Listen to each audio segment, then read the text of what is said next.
Hello అండి, please subscribe చేసుకోండి మా ఛానల్. ఈరోజు ముచ్చట ఏంటిదంటే అట్లు పోసుడు ఎట్లనో చూపిస్తా. చట్నీ లేకుండా వితౌట్ అట్లు ఎట్లా టేస్ట్గా వేసుకోవడం చూపిస్తా. వీడియోలో చూపిస్తున్నట్టుగా ఉల్లిగడ్డ, మిర్చీలు, కొత్తిమీరకు, కొంచెం కారపొడి వేసుకొని, ఉప్పు వేసుకొని మంచిగా మిక్స్ చేసుకోవాలి.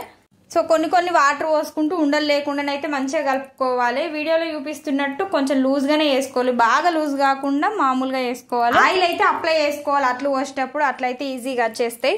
సో ఒకసారి అయితే మొత్తం మంచిగా కలుపుకొని గ్లాస్ తోటి పోసుకుంటే మంచిగా సన్నం వస్తాయి అన్నట్టు అట్లు. అదే చెంచాతోటి ఇట్లా పోసుకుంటే దొడ్డు వస్తాయి. గ్లాస్ తోటి ఇట్లా కొంచెం గ్లాస్ తోటి పోసుకుంటే మంచిగా వస్తాయి సన్నం.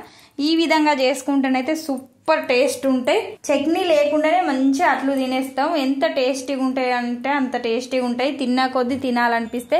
సో ఇలానే టేస్టీగా బియ్యం పిండితోటి అట్లు చేసుకోండి. అప్పటికప్పుడు చేసుకునే బియ్యం పిండితో అట్లు. సో చేసేసుకోండి. ఓకే, మరి ఉంటా.